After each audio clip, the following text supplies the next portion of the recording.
Good morning guys, welcome back to my another vlog. আজকে blog শুরু করেছি রানাঘাটে। অ্যাকচুয়ালি এর মধ্যে কালী পুজোর পর এই বাড়ি এসেছি, তার মধ্যেখানে আমার আর কোনো ভ্লগ নেওয়া হয়নি। এমনিতেই রেগুলার ভ্লগ করি না, তাও ভ্লগ এডিট করার টাইম পাই না। আর যদি রেগুলার ব্লগ করতে যেতাম তাহলে তো আমার অবস্থা খারাপই হয়ে যেত, সেটা হচ্ছে ব্যাপার। তো যাই হোক, তো বাপ বেটি দুজনেই ঘুমাচ্ছিল। আমার দেওর নিয়ে এসেছে চা। চা যখন এসছে তখন মিস্টার বিশ্বাসের তো ঘুম ভাঙবেই, ওনার তো বেডটি না হলে ঘুম ভাঙে না। যাই হোক, দোকান থেকে চা নিয়ে এসেছিলো আমার চা করার আগেই, তাই আজকে আমার চা করার ছুটি। তো আর দেখি দেওর সাথে কাপ নিয়ে এসছে। নর্মালি দোকান থেকে চা নিয়ে আসলে প্লাস্টিকের কাপই দেয়, কিন্তু দেখছি যে মাটির ভাঁড় দিয়েছে, তাই একটু তোমাদেরকেও দেখালাম। আমিও একটু চায়ের কাপে চুমুক দিলাম, চুমুক দিয়ে ঘরের কাজ করা শুরু করেছিলাম। প্রথমেই কাজ হচ্ছে ঘর ঝাঁটা দেওয়া হয়ে গেছে, ঘর পোছা লাগানো কাজ, কিছু বাসন ছিল সেগুলোও মেজে ফেলেছি, মানে দুটো কাজ কমপ্লিট হয়ে গেছে, লাস্টেই একটা কাজই বাকি আছে, ঘর পোছা লাগানো। শুরু করলাম আমার ঘর পোছা লাগানোর কাজ। আর এখানে বাড়ির সামনেটায় দেখো, বেশ এখানে আসলে না বেশ সবুজে ভরা পাওয়া যায়, আর বেশ ফাঁকা জায়গা, যেটা আমাদের ওখানে পাওয়া যায় না। মানে ব্যারাকপুরে যেটা হয় না, আমাদের ওখানে তো পরপর পরপর বাড়ি আর সবুজ দেখতে পাওয়া যায় যদি রিভার সাইড রোডের দিকে যাওয়া যায়। ব্যারাকপুরে যে গাছ নেই সেটা বলা ভুল, গাছ কিন্তু অনেক আছে ব্যারাকপুরেও, কিন্তু সেটা রিভার সাইড রোডের দিকে যেতে হবে। যাই হোক, বাইরে দিয়ে ঘর পোছা লাগানো শুরু করলাম।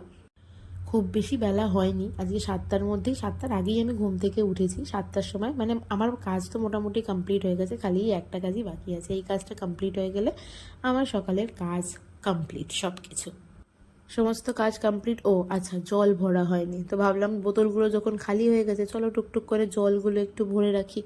টুকিটাকি ঘরের কাজ অনেকই থাকে দেখতে গেলে, সবাই ভাবে ঘরের কাজ হয়তো কম হয়, কিন্তু ঘরের কাজই আমার মনে হয় সব থেকে বেশি হয়। তবুও সব বাড়িতে যেহেতু আমার রান্নার দায়িত্বটা নেই, তাই একটা কাজ কিন্তু ভীষণ বড় একটা কাজ কম বলা যেতে পারে, তাই না? একটুখানি বাইরেটা দেখালাম তোমাদেরকে, বাইরে দেখছি আস্তে আস্তে রোদ উঠছে। তো মোটামুটি কাজ তো কমপ্লিট হয়ে গেছে।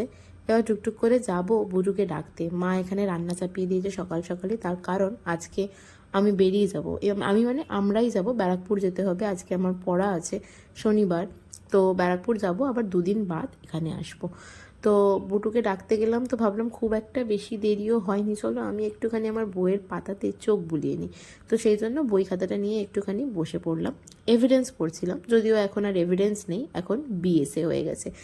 তো তারপরে তার মধ্যে একটুখানি পড়তে পড়তে বুটুকে ঘুম থেকেও তুলে দিয়েছি। আর বুটু নাইটি পরে ভীষণ এক্সাইটেড, বুটু তো নাইটি পরতে এমনিতেই ভীষণ ভালোবাসে, আর তার উপর এই বাড়ি আসার পর নতুন একটা নাইটি পেয়েছে।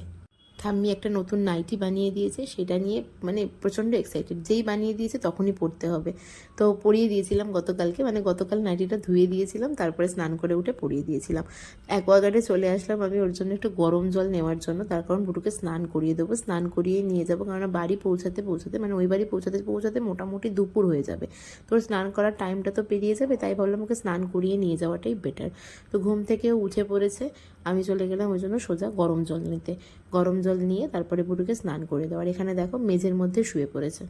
বুটু যে সারাদিনে কত কি করে তার কোনো ঠিক ঠিকানা নেই, মেঝের মধ্যে শুয়েই রয়েছে, কোনো মতে উঠবে না। তারপরে জোর করে এক প্রকার তুললাম, তারপরে বলছে আমি একটা কলা খাই। আমি এখন একটা কলা খাবো, তারপরে স্নান করে উঠে আর একটা কলা খাবো। সকালবেলা উঠেই কলা দিলাম। কলা এমনিতে তো ভালো জিনিস, কিন্তু ঠান্ডা লাগলে না কলাটা একটু মানে না দেওয়াই ভালো, কিন্তু যদি খেতে চাই কি করবো। আর ঠান্ডা লাগাটা তো বুটুর হচ্ছে খুব নর্মাল একটা ব্যাপার হয়ে গেছে, সামান্য একটু ওয়েদার চেঞ্জ মানেই ওর ঠান্ডা লাগা, ঠান্ডা লেগেছে। কয়েকদিন কালী পুজোতে একটু রাত্রির করে ঘোরাঘুরি হয়েছে, তারপর এবারই এসেছি, মানে ঠান্ডাও লেগেইছে। তাও কলা খেতে চাইলো যখন, আর মানা করলাম না, বললাম ঠিক আছে খাও একটা কলা। আর দেখো কলা খেয়ে ঘরের মধ্যেই মেঝেতে ফেলে দিয়েছে কলার খোসাটাকে, আমি আবার তুলে নিয়ে গিয়ে তাকে ফেললাম। তারপরে কলা খাওয়া শেষ করে ওকে স্নান করিয়ে আনলাম। এবার স্নান যেই হয়ে গেছে এসে বাবার কোলে লাফিয়ে উঠে পড়েছে। তারপরে টুকটুক করে বুটুকেই সবার আগে রেডি করিয়ে দিলাম।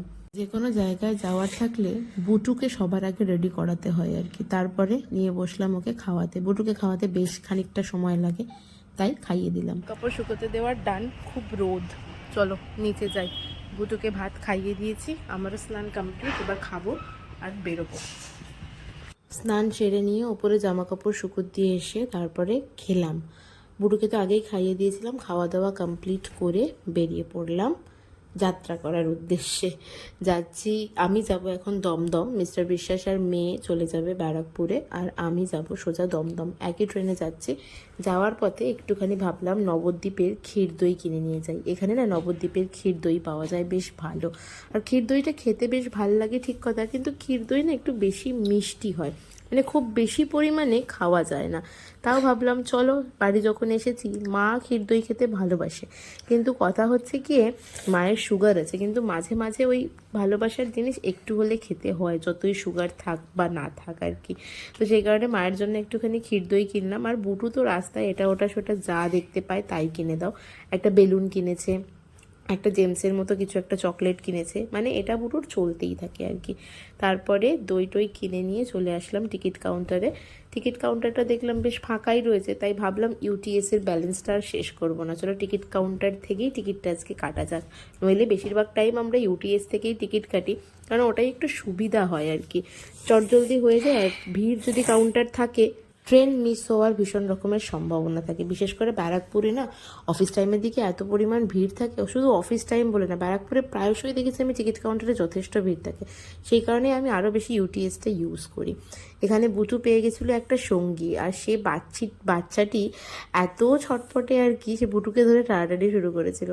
তারপরে চলে গেলাম আমরা যেখানে যে কম্পার্টমেন্টে উঠবো সেই দিকটায় চলে গেলাম। আর রাস্তায় মানে দোকানে দেখতে পেয়েছিল পাখা, পাখা অলরেডি বাড়িতে একটা আছে, সেটা আমি ক্যারি করে আজকে নিয়ে আসিনি, কিন্তু পাখা যেই দেখতে পেয়েছে পাখা লাগবেই, না হলে চলবে না। তাই জন্য ওকে আবার একটা পাখাও কিনে দিলাম। অন্যান্য দিন এ বাড়ি থেকে যখন ও বাড়ি যাই, মানে আমাদের যাওয়ার টাইমিংটা থাকে বেশিরভাগ সময় দুপুরবেলা, তাই বুটু ট্রেনে উঠেই ঘুমিয়ে পড়ে। কিন্তু আজকে আর বুটু একটুও ঘুমায়নি, যেহেতু সকালবেলা যাচ্ছিলাম। তো যাই হোক, ট্রেনে খুনসুটি করতে করতে ব্যারাকপুর পৌঁছে গেছি। এবারে বুটু আর বুটুর পাপার নেমে যাওয়ার পালা। এই যে ব্যারাকপুর ঢুকছে ট্রেন, বুটু আমাকে বলছে তুমিও চলো। তো যাই হোক, অনেক কিছু করে বোঝালাম যে আমি তো সন্ধেবেলার মধ্যে চলে আসবো, তুমি পাপার সাথে যাও, আমি কিছুক্ষণই পরে চলে আসবো। আমার শনিবার পড়া থাকে, সেটা তো ও জানেই, কিন্তু ও অ্যাকচুয়ালি এই ব্যাপারটায় যেহেতু অভ্যস্ত না, সেই কারণে আমাকে বলছিল যে চলো। চলেও এসেছি পড়তে, এতক্ষণে বুটুও পৌঁছে গেছে ব্যারাকপুর। চলো পড়া সেরে তারপর আবার বাড়ি ফিরবো। আমার প্রত্যেক শনিবার করে 2:30 থেকে পড়া থাকে। 2:30 থেকে মোটামুটি পড়া 4:30 5টা, কোনো দিন 5:30, মানে মোটামুটি 3 ঘন্টার পড়া থাকে। তবে আজকে স্যার একটু তাড়াতাড়ি ছেড়ে দিয়েছিল। তো চলে আসলাম দমদম স্টেশনে। আর এই টাইমে তো দমদমে মোটামুটি ভিড় থাকেই। তো যাই হোক, আসার সাথে সাথেই আমি আজকে গ্যালোপিন পেয়ে গেছি, কৃষ্ণনগর গ্যালোপিন ছিল। তো সুতরাং যেহেতু গ্যালোপিন পেয়েছি, তো সুতরাং তাড়াতাড়ি পৌঁছে যাবো, কারণ গ্যালোপিনটা দমদমের পর একদম ব্যারাকপুরই থাকে। ব্যারাকপুর পৌঁছেও গেছি, মানে আজকে আর আমার বাড়ি পৌঁছাতে খুব বেশি টাইম লাগেনি। আমি সোজা প্রথমে চলে গেলাম মিও মোড়ে, তার কারণ আজকে হচ্ছে গতকাল বলছি সরি, আগামীকাল হচ্ছে গিয়ে মিস্টার বিশ্বাসের বার্থডে। তো মিড নাইটে কেক কাটাটা একটা রিচুয়ালস বলে মনে হয়। তো মিড নাইটে কেক কাটবো, সেই কারণেই চলে এসেছি। আমার জন্মদিনের দিন আর মিড নাইট কেক কাটা হয়নি, যেহেতু অমাবস্যা ছিল, সেই কারণে কেক খেতে পারবো না। যদিও মিস্টার বিশ্বাস বলেছিল যে এগলেস কেক নিয়ে আসি, কিন্তু আমিই মানা করেছিলাম যে আনতে হবে না, থাক। চলে এসেছি বাড়ি, কেক টেক কিনে সমস্ত শপিং টপিং করে। চলো আগে ফ্রেশ হয়নি, বুটু এখনো ঘুমাচ্ছে, বুটুকে ডাকবো একটু বাদে, আগে ফ্রেশ হয়নি আমি। বুটু ঘুম থেকে উঠে পড়েছে। মিও মোড় থেকে ওর জন্য একটা পেস্ট্রি এনেছিলাম, আর তার সাথে কিছু আমি চিকেন সসেজও নিয়ে এসেছিলাম সবার খাওয়ার জন্য আর কি। তো বুটু উঠে সেই সমস্ত নিয়ে বসে পড়েছে। চিকেন সসেজ তো খাবে না, খুব ভালো করে জানি, আর পেস্ট্রি খালি ওপরের ক্রিমটুকুনিই খাবে। বুটু চুল বেঁধেছে, দাঁড়া। আর তুমি বললো যে উঠে ঘুম থেকে উঠলো চুল বেঁধেছে। দেখো বুটু চুল বেঁধেছে, মাথা নিচু কর দেখি। বুটু এই প্রথম ঝুটি বেঁধেছে, দেখো দুটো সুন্দর সুন্দর ক্লিপ কিনেছে, সেই ক্লিপ দিয়ে ঝুটি বেঁধেছে বুটু। কেমন লাগছে বুটুকে দেখতে? ভালো ভালো। বুটু নিজেই বলে দেবে ভালো লাগছে, ভালো ভালো। তুমি তো সুন্দরী, তাই না? What is টুডি? কি হোয়াট ইজ টুডি? তুমি বললো যে উঠে ঘুম থেকে উঠছে। বুটু এই ঘুম থেকে উঠলো? ঘুম থেকে উঠে কি আবার শুয়ে পড়ছে বুটু? দেখো ওখানে ব্যাগ, ওখানে পাঞ্জাবি মিউজিয়ামের পাঞ্জাবি সব রয়েছে। বুটু তার মধ্যে শুয়ে পড়ছে মাথায় ঝুটি বেঁধে। বুটু ওঠো, ওঠো বুটু ওঠো। আরে আমি ঘুমাবো আর তুমি আমাকে ডাকতে দেখে। আমি তোকে ডাকবো? বুটু ভোর হলো, চোখ খোলো, বুটুমণি ওঠো রে। বুটুমণি উঠছে না রে। তুমি বলো যে সকাল হয়ে গেছে বাবা, ওঠো। সকাল হয়ে গেছে বাবা, ওঠো ওঠো বাবা, সকাল হয়ে গেছে বাবা। তুমি ঘুমাও বাবা, তুমি ঘুমাও। ঝুঁটি বেঁধে খুব ভাল লাগছিল আর কি। ঝুঁটি কোনো মতেই খুলবে না, কতবার করে ওকে বলছি আমি তুই ঝুঁটিটা খুলে ফেল, নইলে চুলগুলো খাড়া খাড়া হয়ে থাকবে, কিন্তু না, ঝুঁটিটা খোলা যাবে না, সে ঝুঁটি বাঁধাই রয়েছে। নিয়ে এবার ড্রয়িং করতে বসে পড়েছে, সমস্ত কিছু খাতা বই পেন সমস্ত কিছু নিয়ে আর কি, কালারগুলো নিয়ে বেশ কিছুক্ষণ ধরে ড্রয়িং করলো। তারপরে আমি বললাম, মানে খাইয়ে টাইয়ে দিয়েছিলাম, কোনো মতেই ঘুমোবে না, পাপার যেহেতু রাত্রিবেলা কেক কাটা হবে তো ঘুমোনো কোনো মতেই যাবে না। তো ফাইনালি 12টা বেজেছে, 12টা বাজার পরেই নিয়ে আসো কেক নিয়ে আসো। বুটুতে এমনিতেও একটু দেরি করেই ঘুমায়, তো খুব তাড়াতাড়ি ঘুমায় না, মানে কেক কাটার এক্সাইটমেন্ট সবসময় তো ওরই কাজ করে বেশি। 12টা বাজার আগের থেকেই সমানে বলে যাচ্ছে কেক নিয়ে আসো, পাপাকে কেক কাটতে বলো, পাপাকে কেক কাটতে বলো। 12টা বাজার সময় দিচ্ছে না আর কি, মানে যা হয় অবস্থা। মানে কেক কাটতে তো ভীষণ ভালোবাসে, তাই আমাকে আগের থেকেই বলে রাখেছে, আমাকে এটাও বলে রেখেছে আমার জন্মদিনে, মানে ওর জন্মদিনে এবারে একটা আমাকে পান্ডা কেক এনে দেবে। আমি বলছি আচ্ছা ঠিক আছে, জন্মদিন তো আসুক, বার্থডে কোনো ঢের দেরি, নতুন বছর পড়বে তারপরে তো তোমার বার্থডে। দেখো বেলুন ফোলাচ্ছে বসে বসে। এই কারণের জন্যই বলছিলাম কেক কাটাটা একটা রিচুয়ালস আর কি। মানে যাই হোক, চলো কেক নিয়ে বসেছে। সবার প্রথমে বললাম একটু পোজ দাও মেয়েকে নিয়ে, দুটো ফটো তুলি। ফটো তো আজকাল তোলাই হয় না, ভিডিও করার চক্করে বোধহয় এক প্রকার আমি ফটো তুলতে ভুলেই গেছি, কিন্তু মাঝে মাঝে একটু ফটোরও দরকার পড়ে, তাই না? তাই সবার আগে একটু ফটো তুলি। সবসময় নিবাতে নাই। হ্যাঁ, ready, start. Happy birthday to you, happy birthday to you, happy birthday dear papa, happy birthday to you. বুটুরাই আমি গান গেয়েছি। হ্যাঁ, তুই পাপাকে আগে হ্যাপি বার্থডে ইউজ করো বল। ও বাবা, আগে কেক, আরে পাপাকে তো আগে হ্যাপি বার্থডে উইশ না করে আগেই কেক খেয়ে ফেললি। পাপাকে খাইয়ে দে, পাপাকে খাইয়ে দে।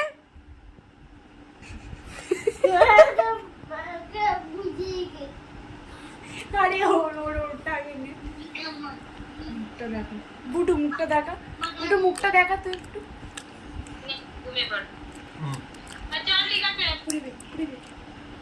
কোনো মতেই ঘুম আসছে না, মানে 12টা না বাজা অব্দি, 12টা বাজার আগের থেকে শুরু হয়ে গেছে পাপার কেক কাটো, পাপার কেক কাটো। কেক কাটা নিয়ে এক্সাইটমেন্ট কার বেশি? আমার বুটুর বেশি।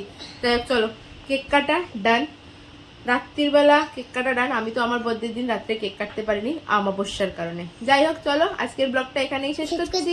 তুমি কেন বলে দিলে? আচ্ছা তুমি বলো, তুমি বলো, তুমি দেখতে গো, বলো বলো। তুমি দেখতে গো। আচ্ছা আমি ওদিকে তাকিয়েছি, বল। চ্যানেলটা খুব সাবস্ক্রাইব করে দাও। আমরা হচ্ছি সুজি দিদি আর দিদি।